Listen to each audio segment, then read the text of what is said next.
Boa tarde, amigos e membros da classe Ciência e Defesa da Fé. Sejam bem-vindos a mais um estudo nesta tarde de domingo, quando estamos abordando, neste segundo trimestre, o seguinte tema.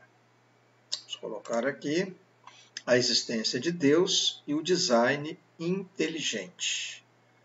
Para tanto, nós começaremos lendo aqui alguns textos que nos ajudam, nessa nossa tarefa de trabalhar com a apologética, ou seja, a defesa da fé. Diz assim Colossenses 2,8: tende cuidado para que ninguém vos faça presa sua, por meio de filosofias e vãs sutilezas, segundo a tradição dos homens, segundo os rudimentos do mundo, e não segundo Cristo. O outro texto, segundo aos Coríntios 10, 4 e 5, porque as armas da nossa milícia não são carnais, e sim poderosas em Deus para destruir fortalezas, anulando nós sofismas e toda altivez que se levante contra o conhecimento de Deus e levando cativo todo o pensamento à obediência de Cristo.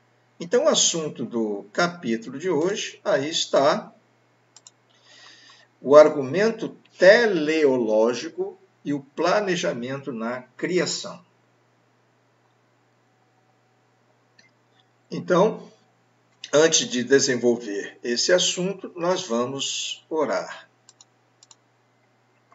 Obrigado, Senhor, por mais uma oportunidade que temos de estudar nesta tarde de domingo. Rogo que nos abençoe na compreensão deste assunto, que reforça ainda mais o nosso entendimento a respeito da Tua palavra.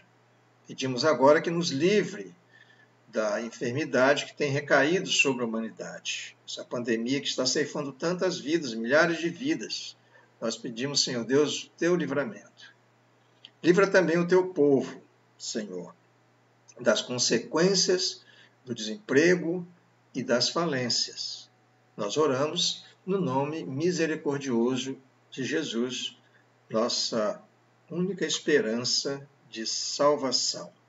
Amém. Aí está, portanto, o nosso capítulo de hoje, o argumento teleológico e o planejamento na criação. Com esta série de estudos sobre a existência de Deus e o design inteligente, nós estamos aprofundando e reforçando ainda mais o que vimos lá no primeiro trimestre, que vimos lá os 6 dias da criação. Então, tudo que estudamos aqui é para reforço deste assunto que é de vital importância para nós. Então, vamos ler aqui o texto base para o nosso estudo de hoje, que se encontra em Salmo 19, 1. Os céus proclamam a glória de Deus e o firmamento anuncia as obras das suas mãos. Ok? Então, mais lá na frente, nós vamos voltar a esse texto para uma reflexão. Ok? Então, aí está esta cena que nós contemplamos quando viajamos ali de carro pela BR-101, entre Vitória, capital lá do Espírito Santo, e a cidade de Cachoeiro do Itapemirim, que fica ali no sul. O pessoal lá de Vitória que está assistindo aí a nossa classe, claro, vai lembrar de quanto passou ali, e viu esse monumento ali, Na verdade, é o cartão postal lá da região. Então, ali, quem passa contempla essa formação natural de rochas montanhosas, que, quando vista de certo ângulo, ali de uma determinada distância, ela se assemelha ao que o cartão postal lá da região chama de o frade e a freira. Aí vocês podem olhar aí na foto. A impressão que se tem é que o conjunto de rochas dali parece ter sido esculpido, naturalmente por artistas, por um designer, mas Na verdade, não é bem isso que aconteceu. Quando a gente aproxima aqui um pouco mais a imagem, abrindo um pouco mais, a gente observa mais atentamente, percebe que tal semelhança é apenas superficial. Os geólogos, por exemplo, geofísicos, poderiam concluir que essas forças naturais simplesmente produziram isso aí, ao acaso, realmente, através da erosão provocada pela água e pelo vento. Então, isso aqui que está aqui não é a obra de um artista, né? É algo que o vento, né, e as chuvas, as águas das chuvas, foram aos poucos escavando ali na rocha e acaba parecendo de um certo ângulo que isso aí seja, né, duas pessoas. No entanto, se na natureza nós descobríssemos apenas esse tipo de ordem, então nós poderíamos deduzir que causas naturais são suficientes para explicar o mundo físico ao nosso redor. Entretanto, não é bem assim que acontece. Ok? Vamos considerar, então, para contrapor, um outro tipo de ordem encontrado lá na formação rochosa do Monte Rushmore, lá em Dakota do Sul, se não me falha a memória, nos Estados Unidos. Aí está, nesta elevação, encontra-se ali 4 rostos, né, de presidentes americanos esculpidos na pedra. Aqui, o formato das fisionomias que vemos em detalhes, aqui ó, nas rochas, não constitui o resultado de processos naturais, né? Como lá no Frade e a Freira, pois o Monte Rushmore ele parece ter sido projetado por alguém, e realmente foi, pelo pintor e escultor chamado Gutzon Borglum.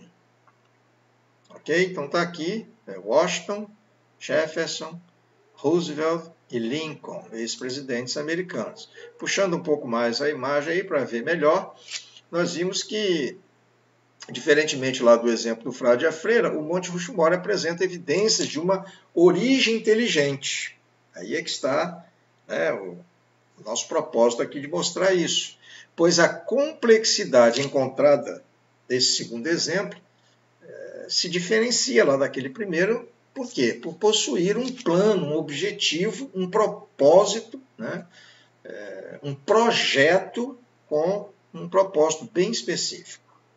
O bom senso nos leva a admitir que jamais as faces desses presidentes ali, no Monte Rushmore, poderiam ser o resultado de ação de leis naturais cegas, né? Processo de erosão, né? E sim que somente um ser humano, um escultor, poderia ter planejado e criado uma obra de arte em tão alto nível de informações e detalhes ali naquele local.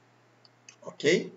Então, da mesma forma, quando nós vislumbramos o universo, precisamos de bom senso e sensibilidade para distinguir evidências de atividades que apontam para um projetista inteligente, ou seja, as marcas do Criador. Por isso, o argumento teleológico, que tem o seu nome lá derivado do termo grego telos, que significa plano, propósito,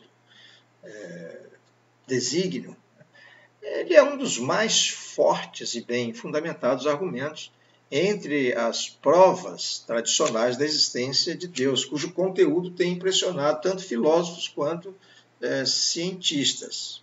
Nós vimos na aula passada o argumento cosmológico, um outro argumento sobre a causa do universo. O universo é o efeito de algo que aconteceu.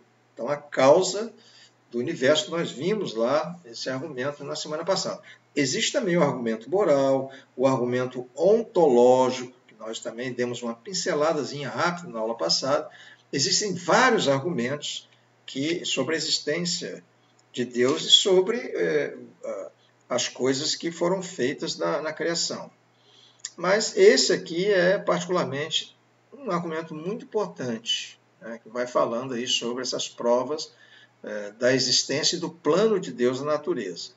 Então, essa ideia da existência de um projeto na natureza vem desde os tempos lá dos gregos antigos. Platão, por exemplo, aqui nessa figura, esse slide mostra aqui acima, ele imaginava que o mundo havia sido criado com base num plano racional.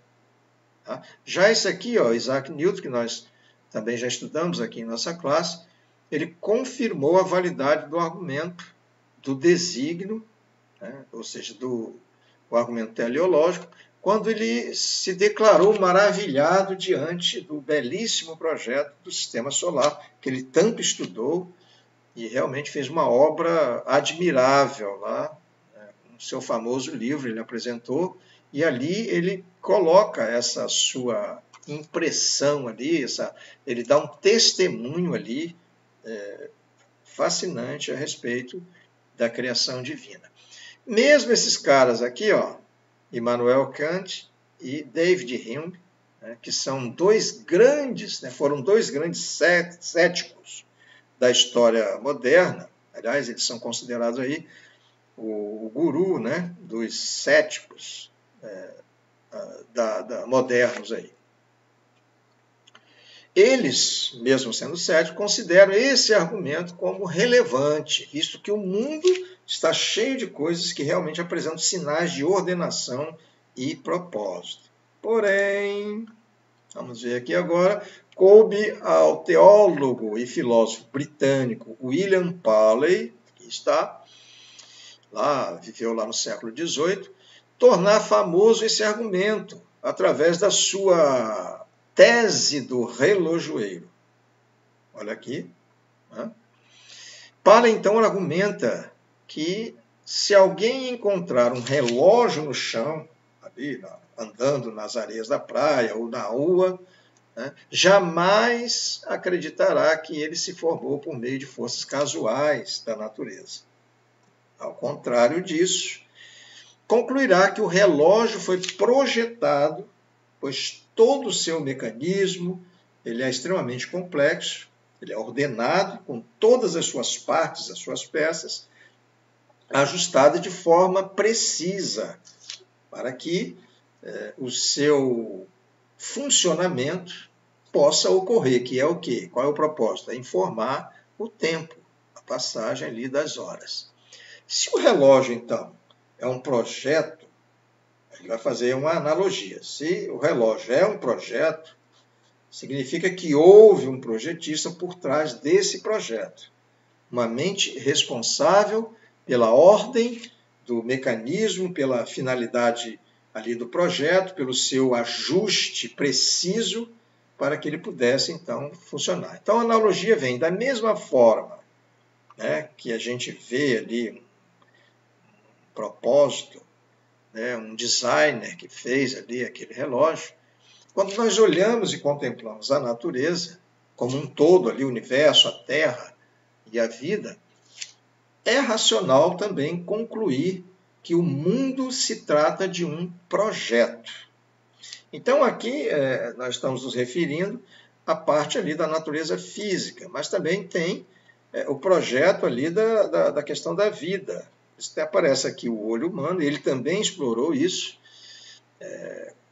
O olho, né, com toda a sua estrutura ali de detalhes perfeitos, interagindo entre si com o propósito de enxergar, de ver, né, de contemplar, implica a existência de um projetista também, ou seja, um design inteligente. Então, ali tem os olhos e ele é ligado, né, ali através do cérebro, né, tem a ligação que passa ali pela retina, pelo fundo do olho. Então, tem outras partes ali bastante importantes que todas funcionam de uma vez, né, pronta ali, elas vão funcionar para que o olho possa enxergar, possa ver.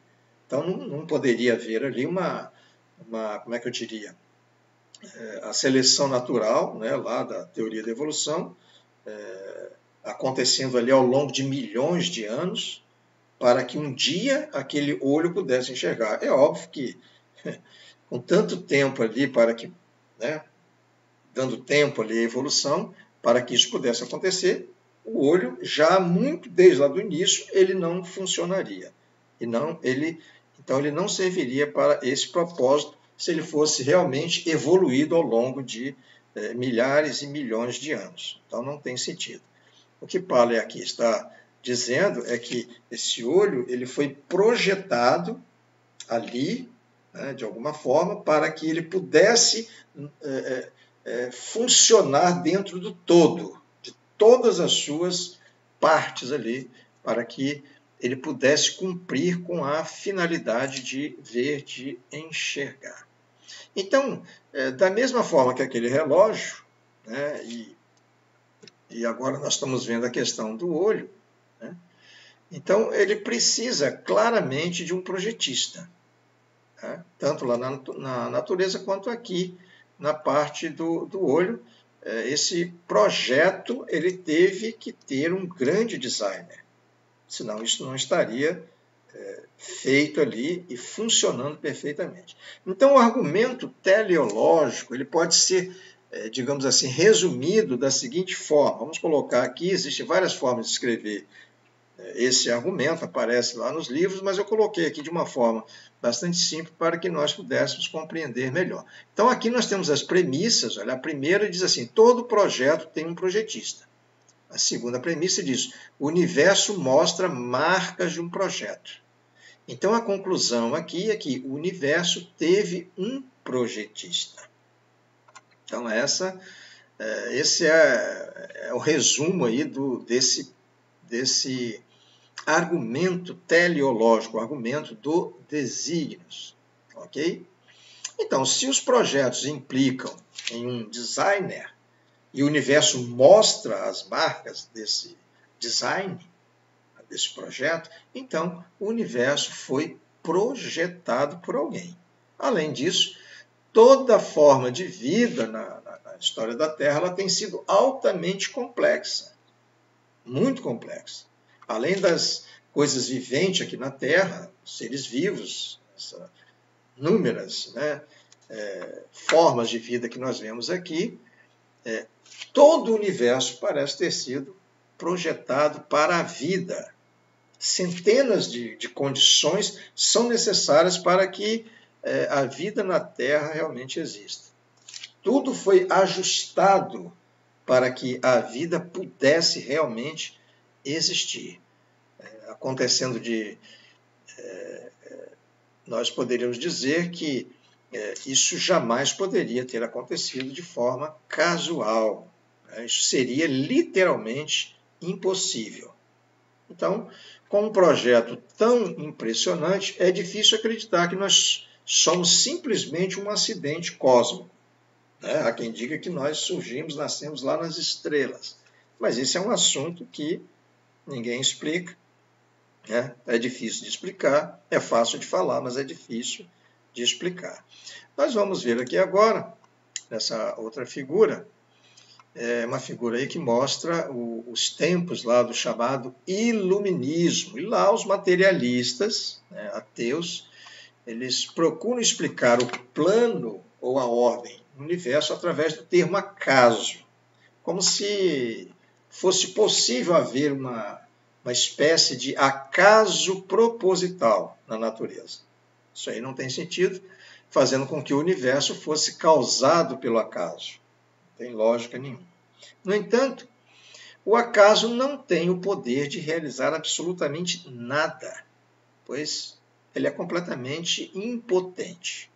Logo, a ciência está agora descobrindo que o universo no qual nós vivemos é ainda mais preciso, tá, e mais eficiente do que o melhor dos relógios modernos, notavelmente adaptado para permitir a existência, da vida em nosso planeta.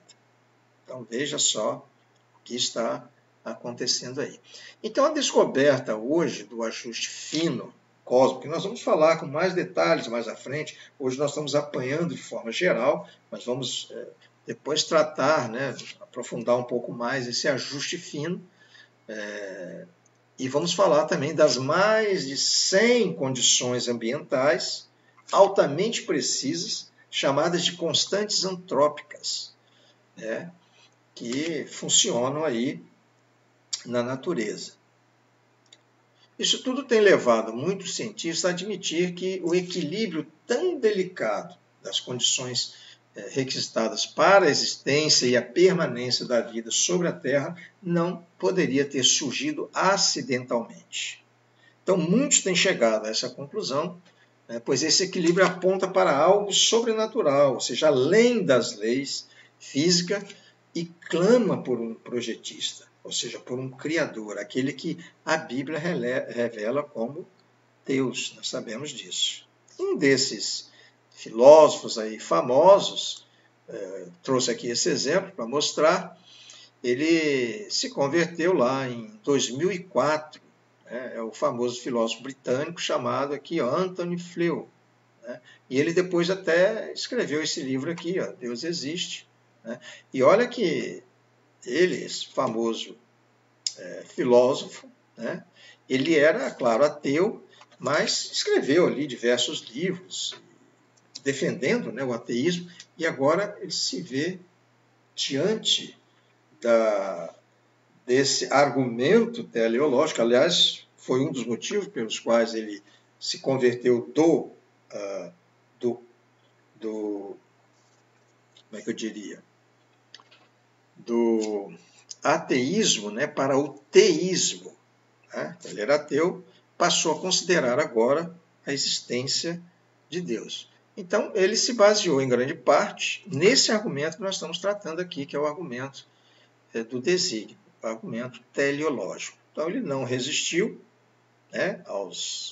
às evidências, e aí ele começou a considerar realmente a existência do Criador.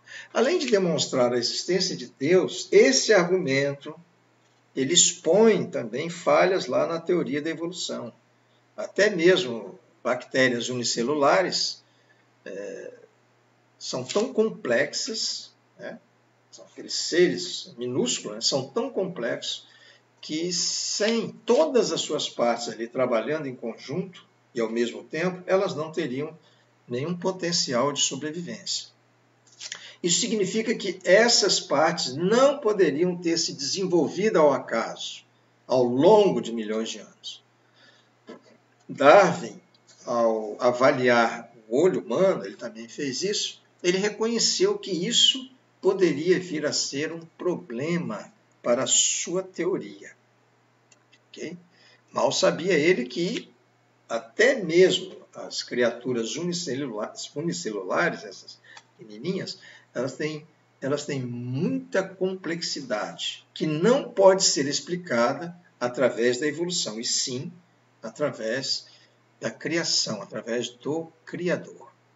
Então, antevendo esse argumento teleológico muito antes de Platão, Newton e William Paley, o nosso salmista Davi registrou essa magnífica declaração que eu falei, que é colocar aqui mais à frente. Salmo 19:1, os céus manifestam a glória de Deus e o firmamento anuncia as obras das suas mãos. Observe que isso aí é uma constatação desse argumento. Davi, ele contemplou ali o universo, o mundo ali, e ele não precisou de muita coisa para chegar a essa conclusão. Então, nós agora faremos um pequeno contraponto a respeito de tudo isso que a gente está vendo aqui. Então, como é que eu poderia dizer? No universo planejado e criado, nós vivemos sobre as leis de Deus. No mundo físico, os planetas, eles movem-se ali com muita precisão, nas suas órbitas ali, em torno do Sol, com precisão de fração de segundo. Observe, é tudo muito preciso. O Sol, a Terra, a Lua, eles estão a uma distância planejada, ou seja, finamente calculada, para que as atividades vitais sobre a Terra sejam possíveis, visando a manutenção da vida. Então, Deus planejou tudo para funcionar dentro de um plano traçado que é harmonioso, ordenado e obediente. Então, da mesma forma que ele criou essas leis lá no universo, para gerar essa harmonia do cosmos, Deus também criou as leis espirituais, morais, para que servisse também para nós. Então, Max Lucado, ele coloca aqui em sua Bíblia de Estudo Devocional, ele vai colocar aqui a seguinte questão, vejamos aqui.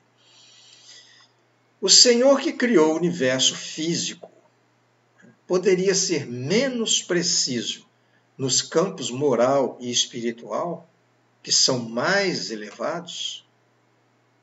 A resposta dele mesmo diz assim: Deus nos ama com um amor infinito, mas não pode e nem aprovará qualquer desordem.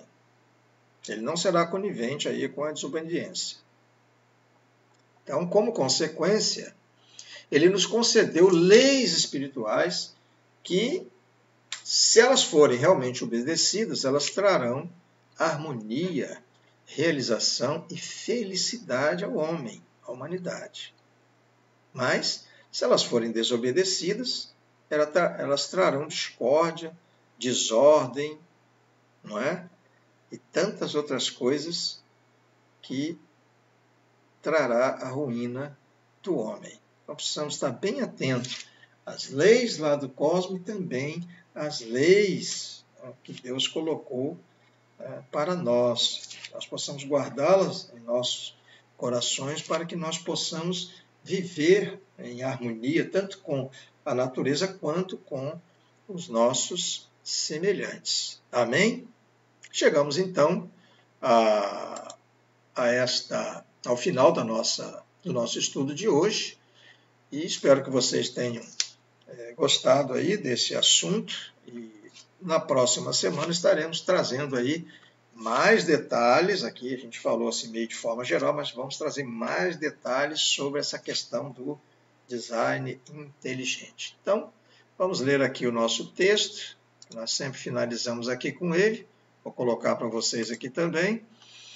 1 Pedro 3,15 diz assim: Antes santificai a Cristo como Senhor em vossos corações, estando sempre preparados para responder a todo aquele que vos pedir razão da esperança que há em vós. É o que nós estamos fazendo aqui. Tenham todos, então, aí um ótimo final de domingo e também uma semana aí pela frente abençoada. Um forte abraço em todos. Obrigado aí por participarem da nossa aula, do chat, né? E até o próximo estudo. Forte abraço.